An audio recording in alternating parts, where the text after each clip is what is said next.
The Chicago Bulls entered the 1995-96 season a far different team from the one that exited the playoffs the year before.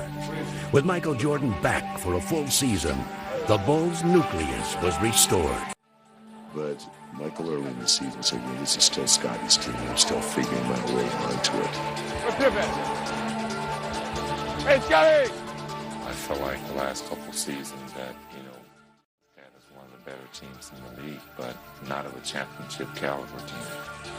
Up north, Carolina, at guard. Having Michael back, we felt like that, this was going to be our opportunity to go for it again. Get the pass right there, running this side, get the pass.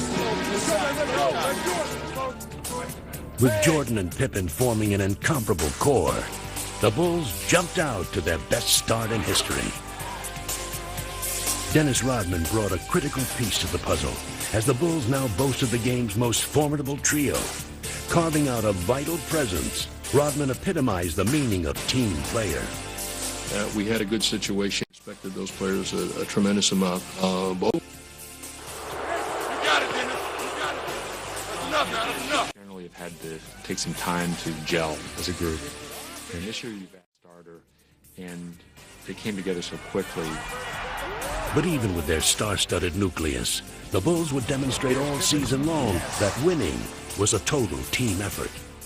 What drove us this year was a lot of the players on our team never experienced as we did. From Randy Brown to Steve Kerr to Judd Booster. A lot of these guys have been on other teams that have never won. And the bench delivers again.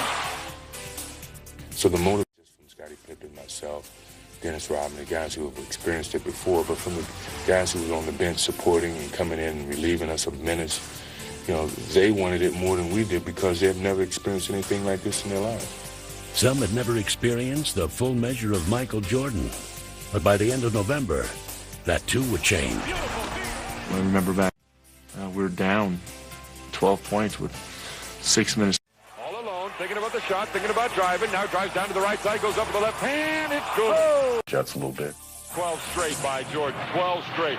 And the most dominant player in the game. In early December, the Bulls came home from a long but successful road trip. They continued to run on all cylinders and march through the month. They're styling right now. The question is now, who can beat the Chicago Bulls team? It's not individual. It's a team situation. And no one demonstrated that better than Jordan and Pippen. As they provided the team's anchor, they gave the rest of the league a lesson in winning. Loses Stackhouse into the front row and then cans the jumper. Bulls are toying. I gotta get the ball.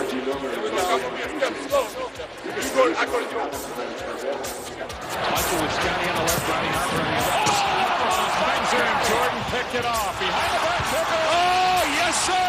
What? All in different areas, whether it was beating you on the boards, beating you defensively, or, beating you in our transition game. For all of Chicago's heroics, winning came down to the basics. It's pretty to have a shot or a dunk or, a steal and a run-up. But really the things that provide you those things are the nuts and bolts of basketball, and that's hard teamwork. Now listen, if I call a 10 defense, match up and play 10 full-court defense. You're only as good as your weakest link. Can't give him points with 8 minutes gone in the first quarter. As the Bulls continued to pile up the victories, their success seemed to come at will. And we kept going. And the next thing you know, it's All-Star break, and we're just sitting out there by ourselves. The Bulls put the first half of the season to rest and went to All-Star weekend in the best of spirits and well represented in San Antonio. But no member of the Bulls was happier to be there than Chicago's rejuvenated star.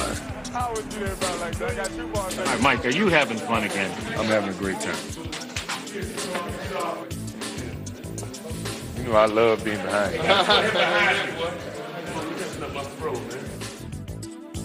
Yeah. Hey, watch that, big, watch that. Playing in his 6th All-Star game, Scottie Pippen was a big contributor, but the spotlight belonged to Michael Jordan. Zach! Right there, dog. Drop that three.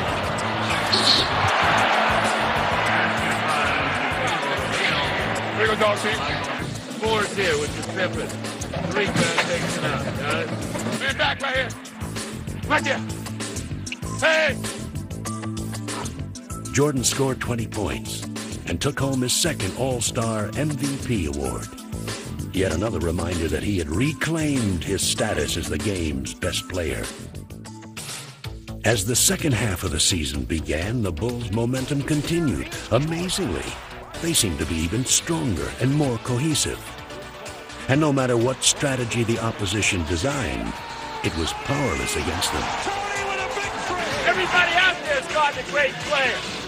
If 5 on board, Tony, you come to help. Stay in front of the guy. If we don't have to break, swing the ball. Final seconds of this first half. Jordan having trouble getting across. Good pressure. Finds Pippen. Gets it on.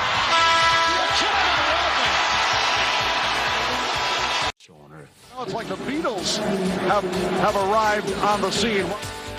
They are the best and the brightest in the NBA. It's electric here tonight as the Bulls. Most sought ticket in the last 10 years. This game, all want to see Superman. Rodman. With the regular season winding down, the Bulls were closing in on the magic number of 70 wins. And they remained the force of sheer intimidation. Come on, I'll give you a jump shot right now. I'll give you a jump shot. Shoot it. Well, you don't want it. Go on the wing button hook, Scotty or Michael. Off guard, wing button hook. Hot pick start. Post him up, Phil. Get your back. That's automatic. That's automatic. In what has become a season of epic achievements, Jordan, Pippen, and Rodman were named to the NBA All-Defensive Team. Tony Kukoc would win the Sixth Man Award, and Phil Jackson would become the winningest coach in team history and Coach of the Year.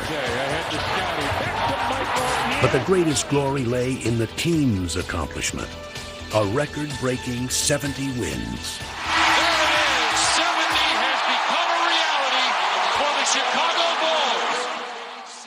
72-10 is an outstanding record, but 70 focus of this team all year is we're here this year to win a championship. That's our ultimate goal.